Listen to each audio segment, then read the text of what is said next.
Welcome everyone to our special Big Tent USA Spotlight Speaker event.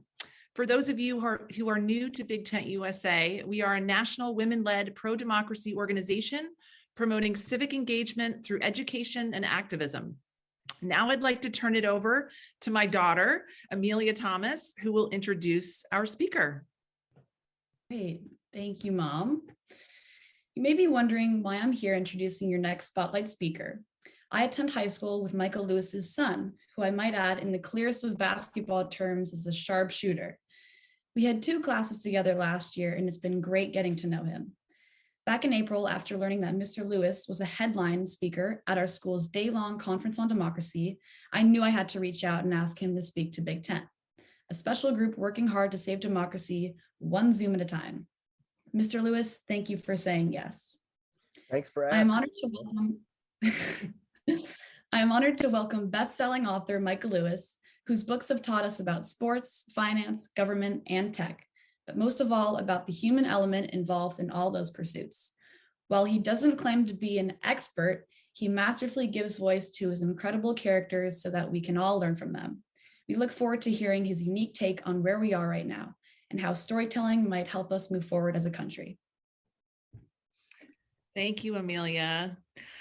Now, our moderator tonight will be our Big Tent friend, Dominique Browning. Dominique is an author, editor, director, and co-founder of Mom's Clean Air Force and vice president of the Environmental Defense Fund, who also knows a thing or two about storytelling. We are fortunate to have her back with us to talk with Michael about good and important stories, democracy, writing, and whatever questions everyone has for them. With that, I'll hand it over to you, Dominique. Great. Thank you so much, Michael. Great to talk to you. Thank you, Amelia, for making that happen. Let's just dive right in. As a writer, you don't necessarily start off as an expert in a subject you're covering, though you do know a lot about a lot of things. How do you figure out who's giving you a chance to tell a good story? Like, how did you start thinking about government, for example? Not exactly a subject that springs to mind as full of great stories, but it led to The Fifth Risk, one of my favorite of your books. Is that the question? Tell us the story of being Michael Lewis. All right, so I'll tell you how The Fifth Risk came about, because the books are all accidental. It's like something happens and that I didn't expect, and it leads to something else, and then leads to me and being really engaged with the subject. The Fifth Risk starts the day that Donald Trump moved into the White House. I had just gotten hip surgery, and I was in bed all doped up on opioids, so not exactly in my right mind. And watching, I remember that scene with Trump with Melania behind him. We're going, running up the steps with the Obamas at the top. And I had a really distinct thought, and it was, how's he going to kill me? And I thought, why am I thinking this all of a sudden? And I started thinking about why I was having that thought. And I thought, well, because actually, like when you think about what he's just taking control of, the federal government, it's sort of like a manager of a bunch of risks. And many of those risks, existential risks. And then I realized that maybe there's like something interesting there, like looking at the way the federal government manages risk and looking at the price we pay for having someone who doesn't care all that much about managing the risks. Because coupled with him going up the White House and me being on opioids and not being in my right mind was the knowledge that, and I guess I'd seen in the newspaper, that there had been a formal process of transition that had in theory begun the day after the election.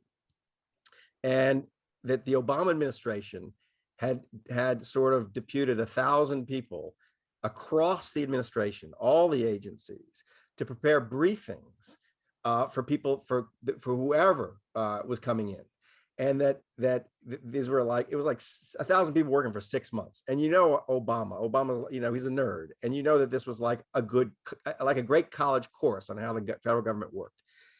And that on the other side, by norm and also federal subsidy, that whoever was coming in had to have a transition team. And both the Clinton and the Trump campaigns had these teams. And there were hundreds of people ready to rush in.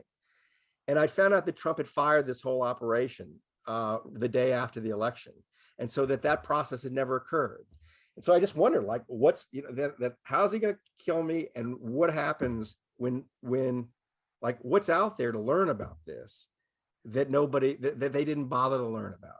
And what I found, so the way it starts, they're books and they're book-like objects, and books. The premonition is a book. The Fifth Risk is a bit of a book-like object because it was written as a series of magazine pieces.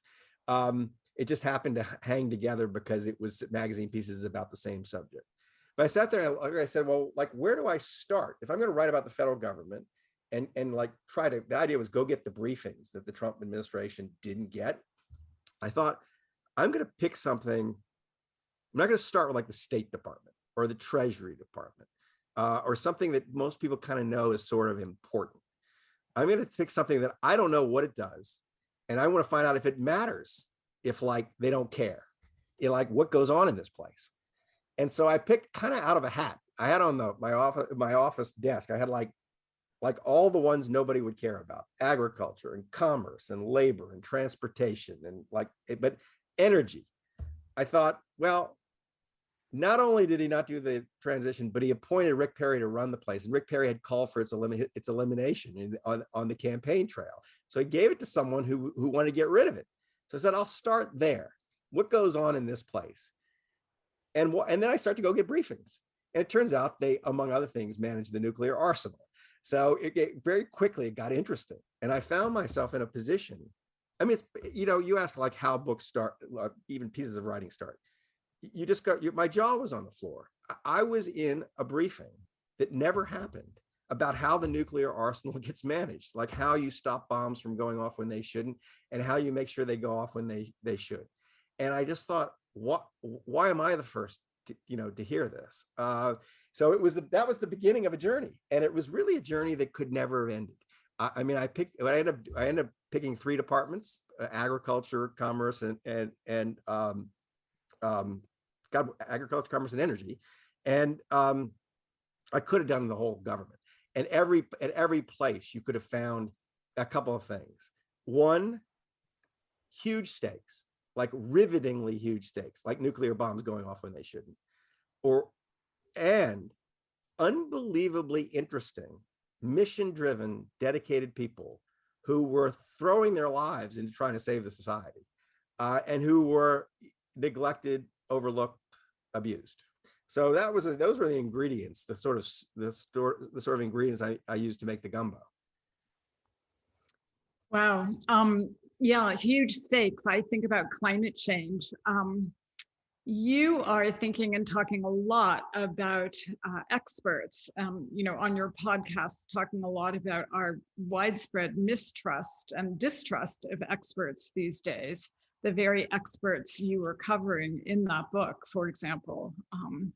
And when I think about starting Mom's Clean Air Force, I remember being stunned by the closed circles of climate experts and policy wonks who spoke in incomprehensible jargon to each other. So how do experts themselves take some responsibility for the alienation we're feeling towards expertise? And what are some of the things you're hearing about that cover the breakdown in respect and actually an active dislike for expertise these days? That's a big question. So it is a conundrum the conundrum was the basis of the last season of Against the Rules, the podcast I do. That no society in the history of the earth has been as generative of experts and expertise as ours. I mean, we are a knowledge creation machine, the United States. Our universities are the greatest in the world. The federal government, what goes on inside of the federal government, is miraculous in some places. And yet you back away from it a little bit, and we're absolutely moronic at using the expertise. I mean, the pandemic and our response to the pandemic is a really good example of it. And it's sort of like, why? And so your instinct is to blame the experts. maybe in the climate in climate change, that issue, maybe that's a reasonable thing to do. Part of it. But I think the problems have more to do with other things. So, I mean, I tried to untangle this a bit in the podcast, but I'll give you an example of what I mean. I think like the nature of a lot of expertise, a lot of new expertise, is people have a hard time understanding it, as well as it might be explained. So a lot of expertise is essentially probabilistic. It's not something for sure. It's just your election forecasting has gotten much better than it used to be. A lot better than it used to be. Nate Silver is a huge improvement on like 4 white guys sitting around a table saying what they heard in a diner in Pennsylvania. And the predictions are better, but they're not definitive. It's like they're going to be wrong sometimes. Even medical expertise is that way, right? That got much better. You'd much rather visit a doctor now than you would 50 years ago or 100 years ago or even 20 years ago. Much more likely to do something good for you, but they're going to be wrong sometimes. And it makes that's an environment. It's a tricky environment for communicating the value of the expert and it's an easy environment in which to undermine the credibility of an expert, because you can say, look, Nate Silver said there was a 78% chance that Hillary Clinton was going to beat Donald Trump, and she lost, so he doesn't know what he's talking about. And people don't kind of get their minds around the idea that, well, what he really said was that like 22 out of 100 elections, if you ran it 100 times, Trump would win. He wasn't saying it wasn't going to happen. That one example of how, like, I think it's just like the world is more complex, and the human mind just generally is not well suited to dealing with the kind of complexity you have to deal with to parse the expertise. There's another thing, and I don't want to just drone on. You just wave your hand if you want me to shut up. Like when I go on too long. But let's just take this giant, massive pool of experts that are federal employees. Let's take one example. And this example I did a podcast about. This example I also went back to write an afterword for the fifth risk about. The story goes as follows. The government shutdown of whatever it was, 2018. I was in, and all these experts got laid off. Like half the federal workforce was sent home and told they were inessential workers and they didn't get paid. And I was just curious, like, what was in that pool? And I got an alphabetized list of people who had been sent home. It was a subset, but nevertheless, it was like alphabetized. And I picked the guy on the top. It happened to be a guy. Could have been a woman. His name was Arthur A. Allen. Been in the front of every class his whole school life, I'm sure. So Arthur A. Allen, he's a really good example of the problem of many of our problems with experts. Arthur A. Allen, I called him up and I said, I saw you like furloughed. I want to come. I think I said, I want to come write about you. I must have, but whatever he heard. There's a punchline to this. So he lives in the middle of nowhere in Connecticut, and I flew out to visit him. And it turned out, and I said, I just wanted to explain what you've done, so we can understand what we just sent home as inessential that we don't appreciate, because we don't appreciate experts. He said, well, what I've done is this. He said, I'm the lone oceanographer in the Coast Guard Search and Rescue Division.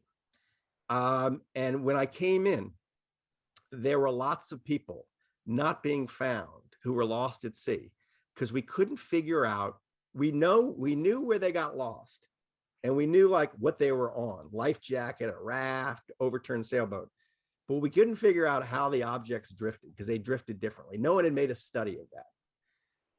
There was a backstory to why he got interested in it, but he had on his own, without prompting from his superiors, often in his spare time, had made himself the world's expert in how all kinds of different objects drift, from naked man in the water to like overturned sailboat to someone with a life vest, whatever.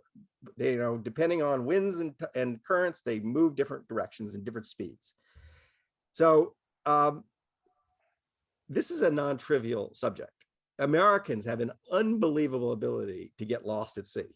Like the Coast Guard on average rescues 10 people a day and we lose 3 people a day. Those numbers used to be much worse because of this guy, and they've gotten better because of this guy.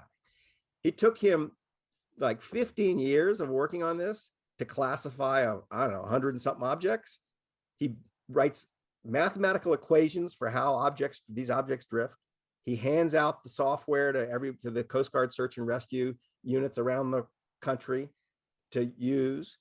The week after he deploys this back in 2007, a 300-pound man ran off a cruise ship 75 miles east of Fort Lauderdale in the middle of the night. They only found out later he was overboard, like a couple hours later, but they had cameras on the cruise ship so they could go back and see where he'd gone overboard. So the Coast Guard had a starting point and how long it had been. And they had now, thanks to Arthur A. Allen, how a big fat man drifted in the ocean. Any other time in human history, that guy's just dead. They almost don't even bother to look for him. They pulled him out of the water alive, like 7 or 8 hours later, because they were precisely able to identify his location. So weird expertise saves all kinds of lives, probably thousands of lives around the world, because he shares his expertise with other navies and coast guards. Furloughed, sent home, unappreciated. Nobody even knows he exists. I spent 3 days with him, and I interview his family. I have dinner with his family. I have this very emotional encounter with him where he starts to cry because he remembers watching a woman and her child die because they couldn't find the sailboat they were lost on, et cetera, et cetera. I'm going back to the airport after doing this, and he calls me on his phone, and he says, "Hey, you're a writer." And I said, yeah, I'm a writer. He says, like, I see you my son said you've published books. And I said, yeah. He says, wow, like you're going to write about this? And I said, you're going to write about me? And I said, yeah. I said, Art, why did you think I flew across country to spend 3 days asking you questions about all this? He said, I just thought you were really interested in how objects drifted. And I thought in that moment, this is the mind of the expert. It's not their fault. They're like tunnel visioned on what they do. Especially the federal employees are basically forbidden from marketing themselves. They're not allowed to go out and explain themselves and tell you how they save thousands of lives. They're just doing what they do. It's our problem that we don't appreciate them. It's our fault. It's not his fault. It's not his fault that no one knew that you shouldn't send him home because he's the only guy in the country who knows how objects drift. So that's my view of it. My view of it is that this is a cultural problem rooted in lack of civics education, lack of education, and storytelling lapse. Like there should be more stories about guys like this. So when people are able to imagine the value of other people. I totally agree. I mean, that was the beauty of that book, was finding corners that are so significant and consequential, and yet people don't know about them. I'm sad that you're not writing about the EPA and many other agencies, because I think there are great stories there. But on that, just to switch track a little bit, the storytelling and the narrative that is being built by the January 6th panel is extraordinarily compelling, right? And it's individual stories that stand out in my memory. The Capitol Police woman standing and looking at a scene of carnage with her colleagues all bloody, or that idealistic young staff member who is disgusted by the unhinged behavior of her boss's president, who lost an election and decided he was going to take the presidency anyway. Do you see a connection between the breakdown in trust of expertise and the near breakdown in democratic passages and processes that we have experienced? I see what's at stake reading your books about what's at stake for a human life lost at sea, or the nuclear arsenal. How do you talk about what's at stake for democracy?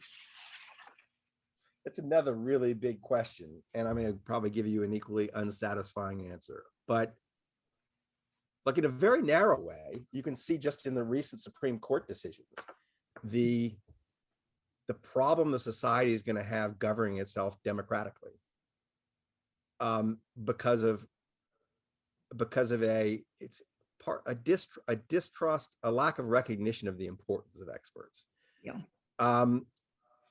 This business about the EPA not being able to, through the EPA's experts, not being able to have some sort of discretion in how they achieve various climate goals, or for that matter, the CDC not being able to issue mask mandates, or you, by extension of this judgment from the Supreme Court, you could easily see why Wall Street firms would say the SEC has no right to impose these sort of regulations on us. That the network of expertise that is the federal government is being hamstrung in the name of really weird legal doctrine. And the Supreme Court has basically said Congress has to legislate all these micro issues because the experts aren't. It's undemocratic to allow the experts to have this kind of authority.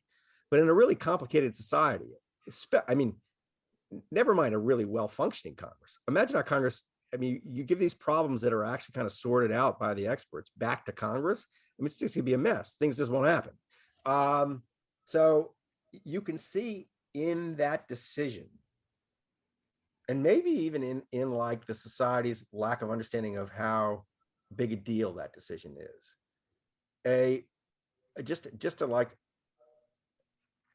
misunderstanding or a neglect of the importance of the expertise that is all over the federal government, that sort of carries out the broad agenda that Congress has approved, but in a way that is responding to facts on the ground, new knowledge, and so on. So what happens as a result? You know, the effect of this is we're going to be even more poorly governed than we are now. This leads to breakdown in democracy. The democracy, it looks like it doesn't work, right? So there's one connection there. That and if you back away even further, I mean, I'm kind of rambling here, but back away even further, and you look at the institutions in the society that have functioned kind of more or less better than other institutions. And I think it's kind of generally true. It's institutions that are on, I mean, I'm talking about political institutions that are on longer leashes, that aren't, where they aren't kind of being run by plebiscite. Federal Reserve, for example, where you actually are just saying, you're saying we the people are not qualified, you know, to micromanage this problem. We're going to delegate this problem to people who know something about the subject and just trust their judgment. We've lived through a president who was a trust destroying machine. I mean, in fact, it's sort of like his MO is like, it's a strategy, right? If you yourself are extremely untrustworthy, like if you can't win a trust game, because no one in his right mind would trust you, the only way you win is you create an environment where there's no trust. Then you level the playing field, and that's the strategy. So you set about undermining the trust in institutions and experts and all the rest, but you can't really, the society like this, no society can function without some trust in experts. So I do think it is a big problem. It is part of the seeming unraveling of our democracy, but it's not the only part. It's part of it. It's part of the story. Yeah, experts become the enemy, and people are taught not to trust the experts, and therefore everything kind of gets boiled down to an opinion. And my opinion is as good as your opinion, whether it's an opinion about climate change or cancer or anything. Right.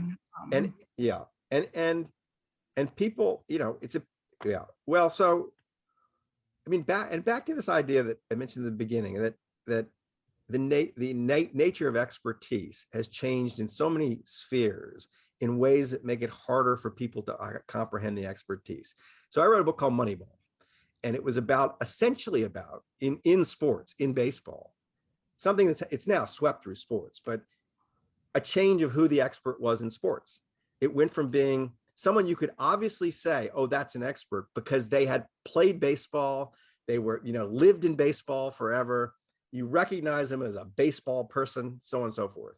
Two, some geek with a computer who knew more, actually did know more about what should be being done on a baseball field than the person who had actually played the game.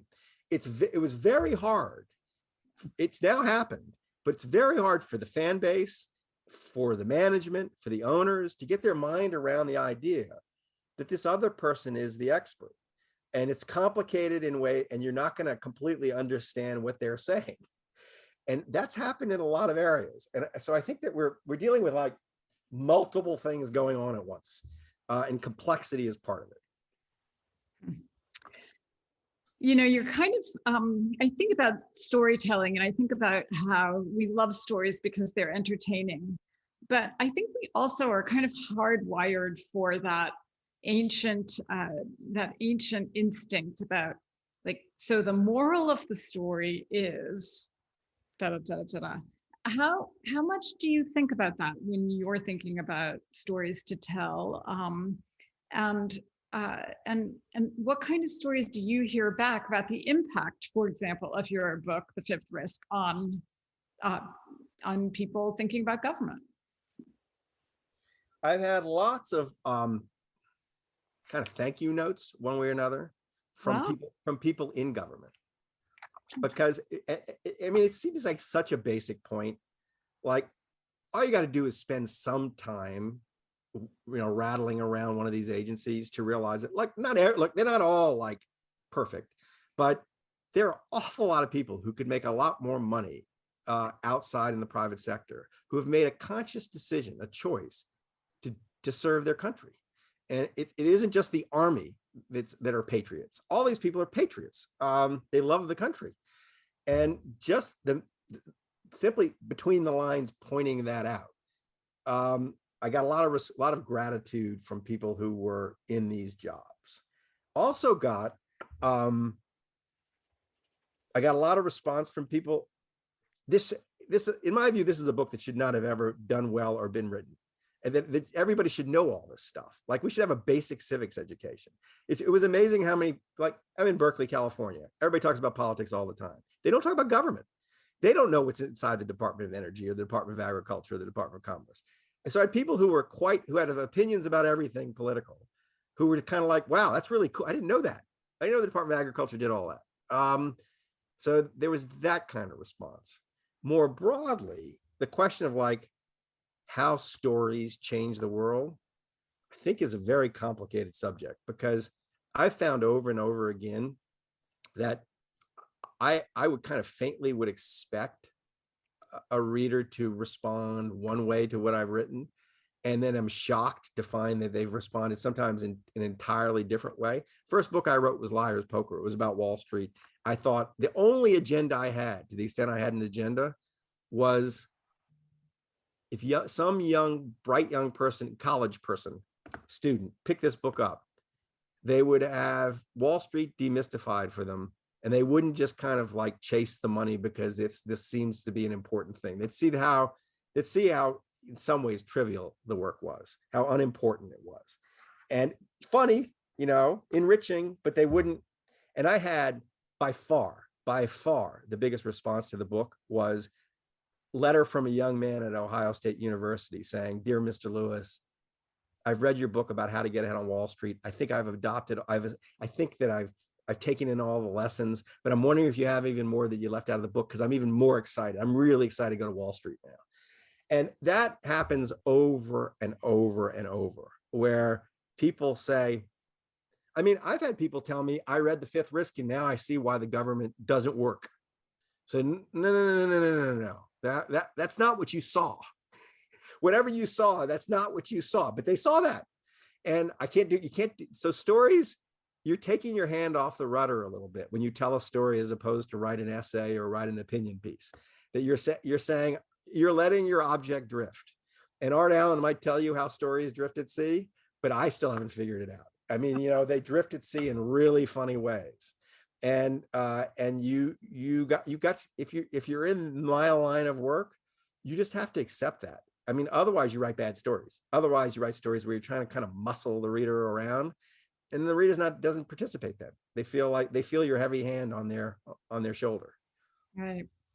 I loved your line, all these people are patriots. And, you mentioned civics education, which we don't have anymore. I think a lot about young people going into government, and as they see and read about the conditions with which people are treated, and the lack of respect and lack of trust, I worry about where's the next generation going to come from.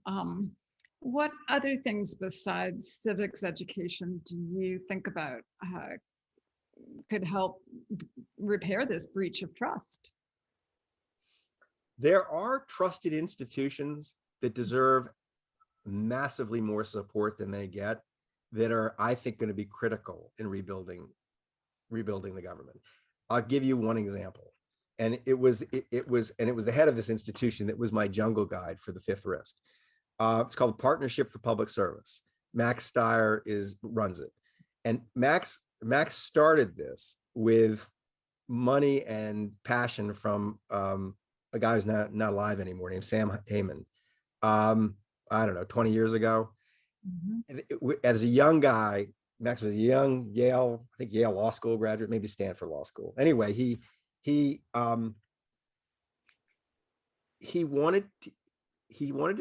started out with the ambition to create an institution that would encourage young people to go work in the federal government, bright young people, attract new talent to the government, because he thought the government was that important. He quickly realized that the only way that was going to happen is if the government jobs were more appealing to people, that you weren't going to just railroad young people in. You had to change the conditions of government. You had to make it work better. You had to be more of a meritocracy. It had to, people had to be managed more intelligently. So the partnership has become this enterprise that trains government managers, that educates, helps manage the transition between administrations, that educates people who are moving jobs within agencies, that is a reservoir of knowledge about what's going on in every agency of government. And Max has to run around hat in hand, trying to raise the money to keep this enterprise going. And I look at it and I think, like, he should have $1 billion. That he has the trust of both parties. Republicans and Democrats use him. Senators routinely come to him to ask him questions about how valuable is this, what's important, how important is this, explain to me the Department of Labor, that kind of stuff. I mean, so it's an example of like a point of light. It's doing unbelievably important work. And it is the reason I wrote my book. I mean, I wouldn't have been able to, he got me into the places I needed to get to write the book. And yet he's like starved of funds.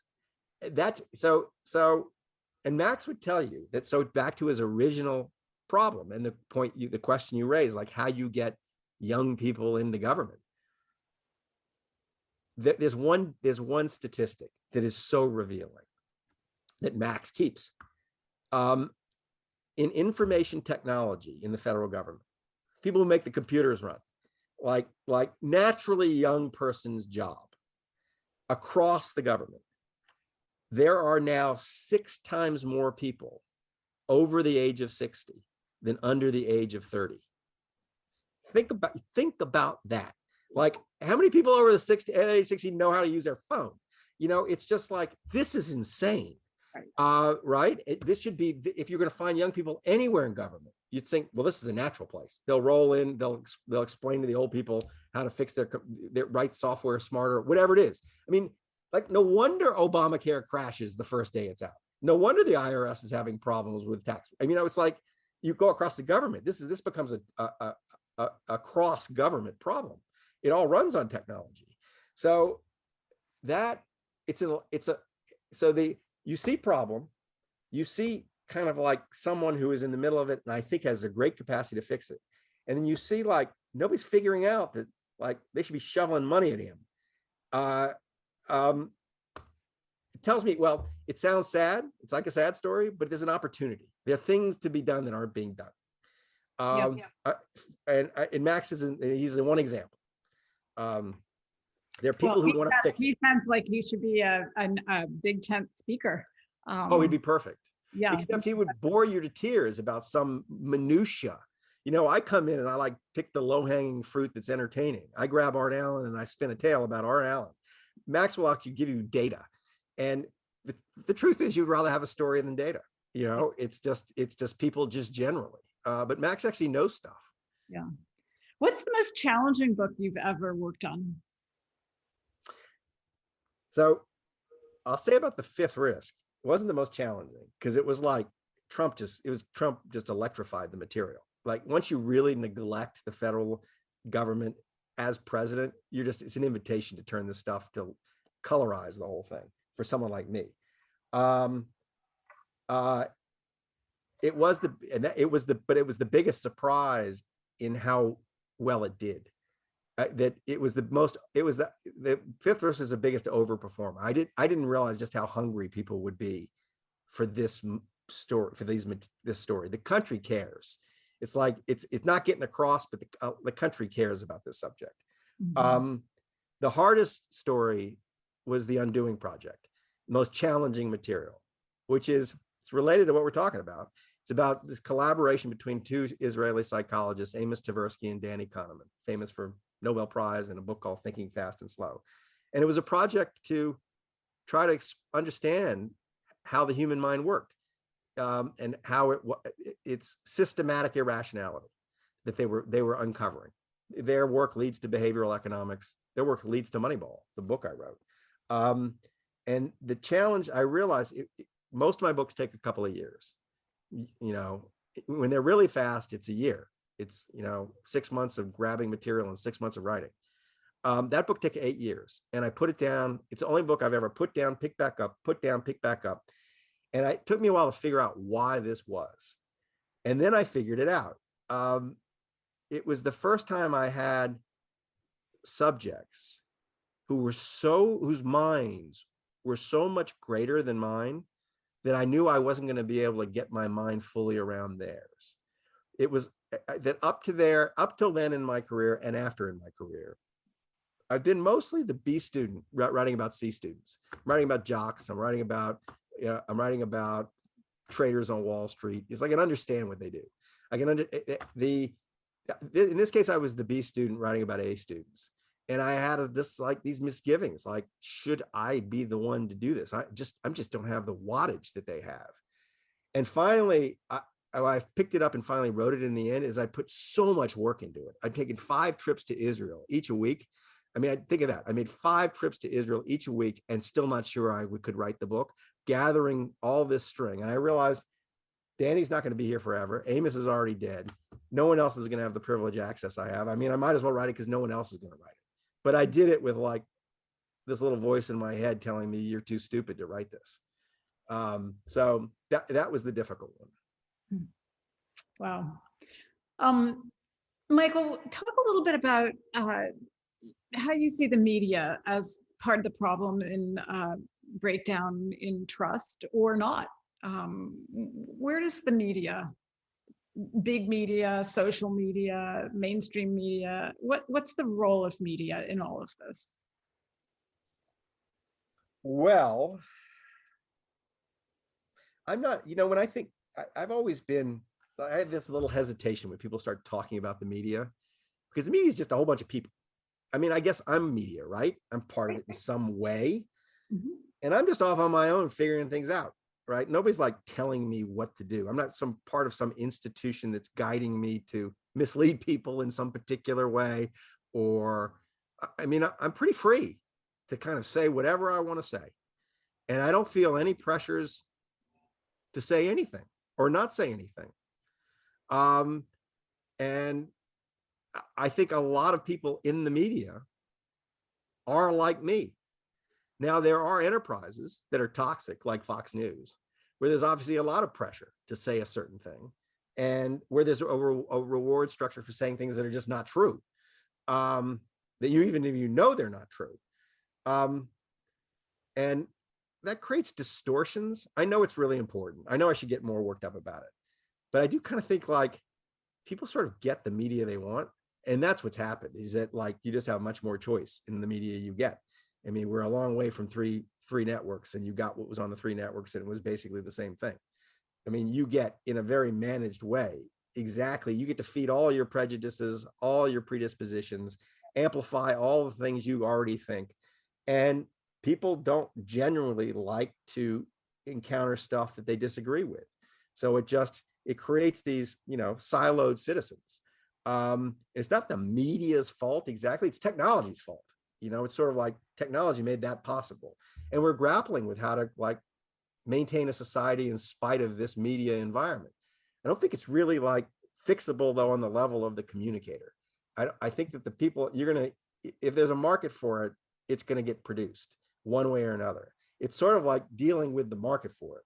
And that again is a basic an educational problem. I think that there is a pleasure, if you're taught it in school, in seeking out points of view that are different from your own. And most people just never get it, never learn that pleasure. There's pleasure in grappling with difficult things in a complicated way. And most people don't get there. When I think about like the media, I don't think you're going to fix it with like a rules about the media. I don't think you're going to fix it by appealing to people's decency in the media. I don't think you're going to fix it by like shouting at Fox News, you can't lie like that. They're going to keep lying because there's a market for the lies. The only way to fix it is like, sort of like teach. I mean, it's how we educate people, like teach people how to consume it. It should be a basic, part of public education should be how you consume this hairball that's coming at you. It's just like part of public education should be how you deal with, financial advice and money problems. I mean, they're like basic how to be a citizen stuff that isn't really being taught. Certainly isn't thought as a subject, but kind of should be a subject. Yeah, that's the next great project, the civics course that everyone should take. But since we're talking about school, let's go in a little bit more of a writerly direction. Talk about some of the writers who have influenced you, books you've read, even going back to childhood. Who are some of the people who have resonated with you over the years? Or have you picked up a book that you adored in college and then thought, what was I thinking? So that's funny. I was a wild child. I was not a bookish. I read a lot, but I would have fooled you. You would never have guessed I was someone who stayed up late reading at night. And I read just what I wanted and not what was assigned. So I did not have high literary taste when I was a little kid. It was like Hardy Boys, sports stories. If I could find stuff with dirty words on it in my parents' bookshelf, I grabbed that. It was, and when stuff was foisted upon me, I wouldn't read it. So I was a very indifferent student for a long time. And then something happened when I was about 16, picked up Steinbeck, and I just mowed through all of it, except for Grapes of Wrath, because it had been assigned.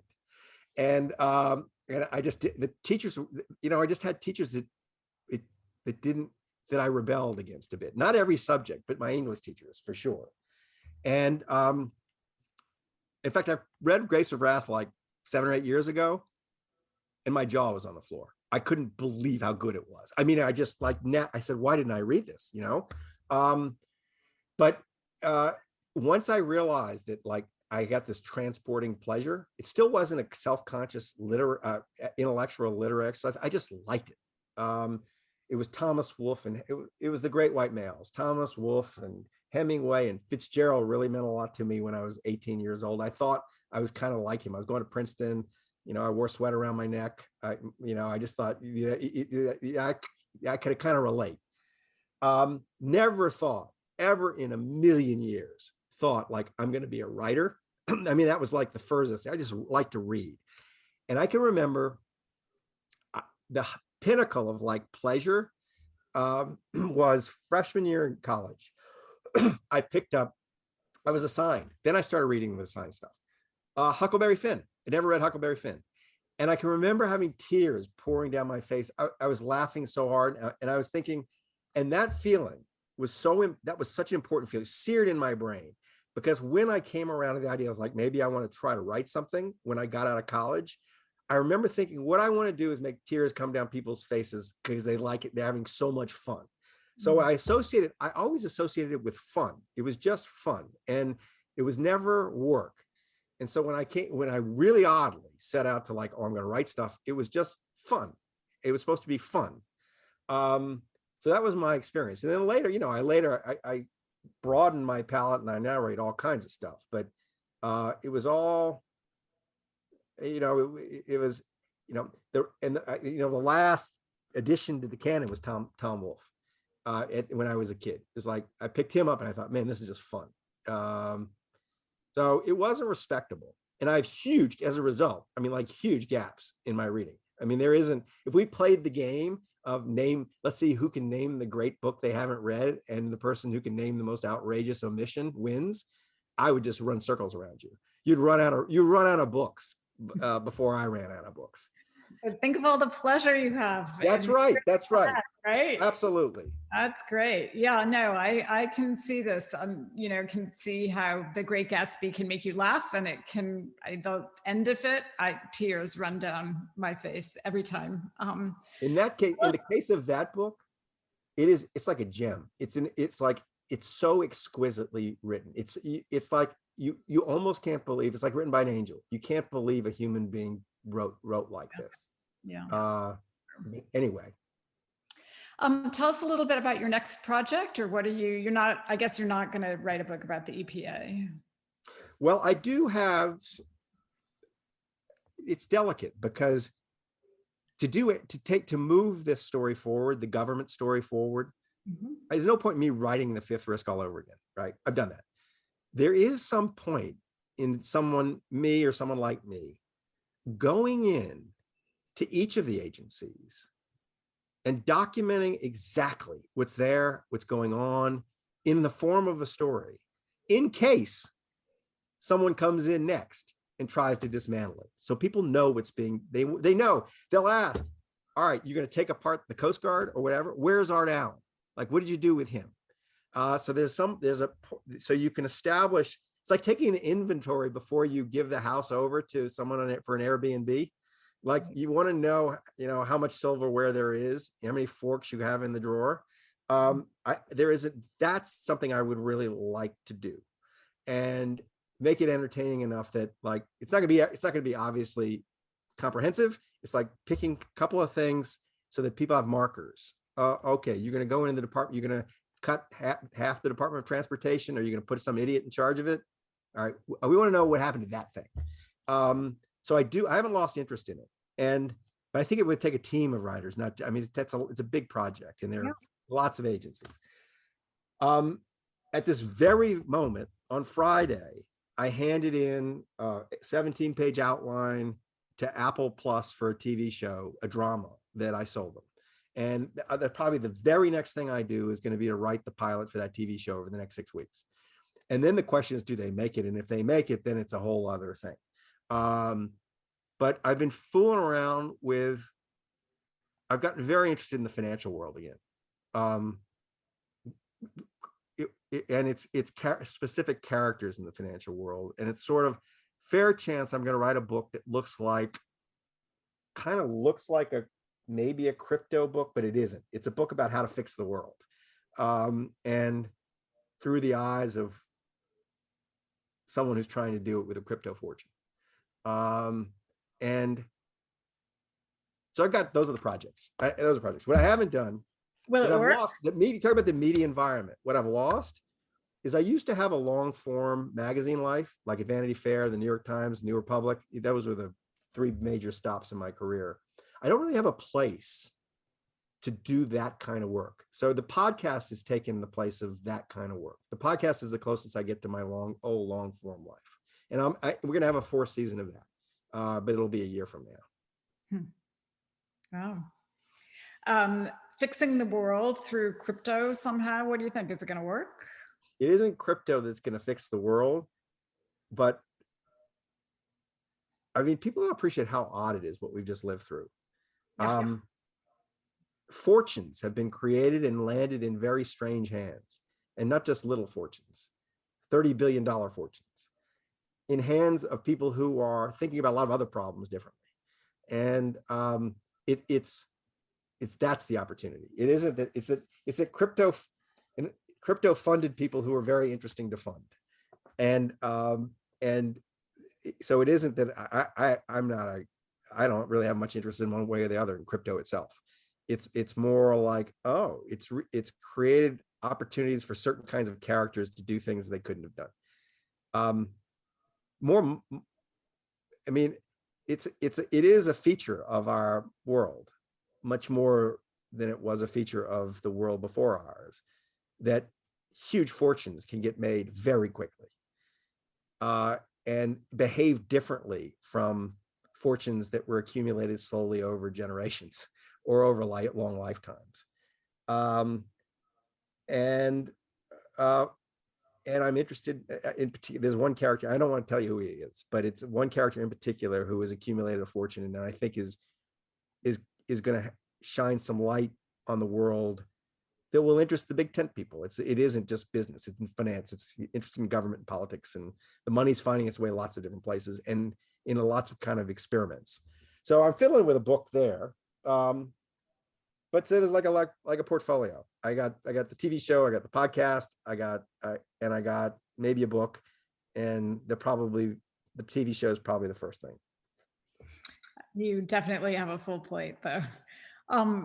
Back to those January 6th panels. I don't know if you were traveling or whether you caught up with them, but as a storyteller, watching this story narrative being woven, and listening to the characters, how do you evaluate that process?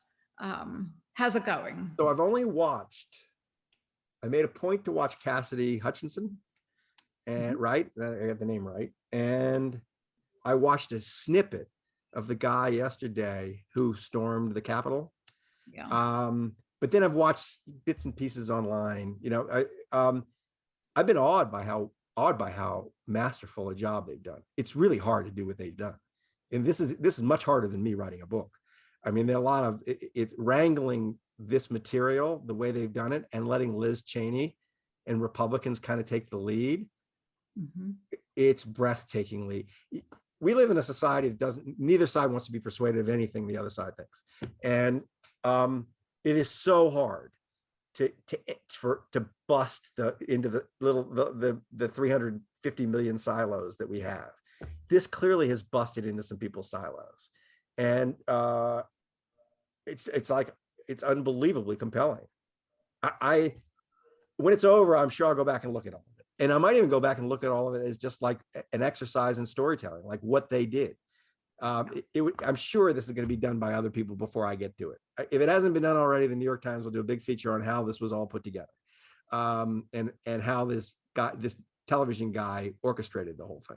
But I've been like really impressed by how it's been pulled off. You can imagine a dozen other ways it might have been done, all of them worse. It's hard to imagine a better way to have done it. Yeah, it has been incredibly impressive. One of the things we used to talk about when I worked at Esquire magazine was what it was like to publish a story in a monthly that happened 6 months ago. And now more than ever, we want to tell everything immediately. And I think there might be some real virtue in waiting 6 months and letting this commission finish and letting things settle, and then going and not doing a fast review or dive or story about it. But it is an extraordinary event, I think. Yeah, that's a good point.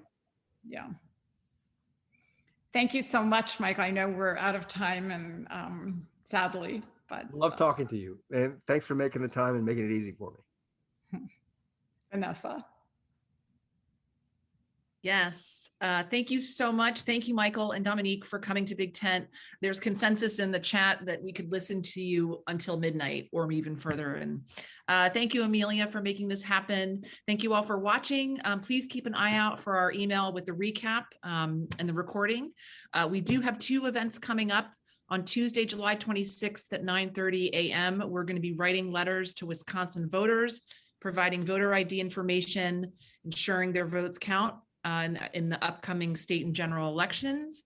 On Wednesday, August 3rd, we're thrilled to welcome Dan Pfeiffer, co-host of Pod Save America, former Obama communications director, and most recently the author of his new book, The Big Lie: How Fox, Facebook, and the MAGA Media Are Destroying America. Please sign up for both events using the links in the chat. Please check our website and our bi-monthly newsletter for updates and activism. Thank you so much, and good night to everybody. Good Thank night. you.